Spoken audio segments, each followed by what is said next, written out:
नमस्कार, मी अर्चना. मी बेसन पीठ घेतलेलं आहे. यामध्ये पाणी टाकून छान असं मिश्रण बनवून घ्यायचं. थोडंसं व्यवस्थित असं मिक्स करून घ्यायचं. इथं व्यवस्थित असं मिश्रण बनलेलं बाजूला ठेवून देऊ. तेल टाकायचं, मोहरी टाकायची, जिरे, बारीक कट केलेला कांदा, गॅसच्या मोठी करून कांदा व्यवस्थित परतून घ्यायचा. गेलेला गॅसच कमी करायचा का. यामध्ये बारीक केलेलं लसूण टाकल्यानंतर व्यवस्थित परतून घ्यायचं. टमाटो बारीक कट करून घेतलेला थोडंसं मिक्स करून घ्यायचं.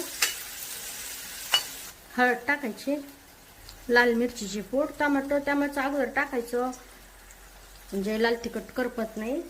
जर तुम्ही टमाटो नाही टाकला अगोदर तर लाल तिखट करपतं. डायरेक्ट टाकल्यानंतर तेलामध्ये टमाट्याच्या ओलसरपणामुळं तर व्यवस्थित परतवलं जातं आणि करपती रंगही छान राहतो लाल तिखटाचा. तर हे लाल तिखटामध्ये कोणताही खडा मसाला किंवा धने नाही, फक्त सुक्या लाल मिरच्या दळून आणलेल्या. यामध्ये आता ही मेथीची भाजी परतून घ्यायची व्यवस्थित अशी. मेथीची भाजी व्यवस्थित परतून झालेली, खमंग असा सुगंध सुटलेला आहे. यामध्ये आता हे जे बेसन पिठाचं मिश्रण बनवलेलं ते टाकायचं. व्यवस्थित असं मिक्स करून घ्यायचं. याच भांड्यामध्ये किंचितसं पाणी, बेसन पीठ शिजायसाठी थोडंसं पाणी टाकणं गरजेचं. मिक्स करून घ्यायचं.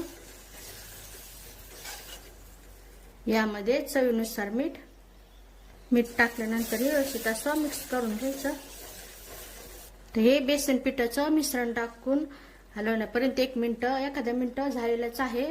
तर अजून 5 मिनिटं आपण याला झाकून ठेवणार. अधूनमधून चेक करायचं आणि हलवून घ्यायचं. तळाशी लागणार नाही काळजी घ्यायची. मिळून 6 मिनिटापर्यंत हे बेसन पीठ पूर्ण शिजून घ्यायचं म्हणजे कच्चं राहत नाही बेसन पीठ. आता 5 मिनिटं मंद गॅसची आज एकदम मंद ठेवायची, झाकून ठेवू. अधूनमधून चेक करायचं. 5 मिनिटं झालेले, गॅस बंद करायचा. नक्कीच बनवून पहा हा बेसन मेथीचा प्रकार. कसं झालं तेही मला कमेंटमध्ये नक्की सांगा. अशा माझ्या साध्या सोप्या पण टेस्टी रेसिपीज तुम्हाला आवडत असतील, माझ्या चॅनलला सबस्क्राईब करा. चॅनलवरच्या बाकी रेसिपीज आवडल्या तर त्यांनाही लाईक करा.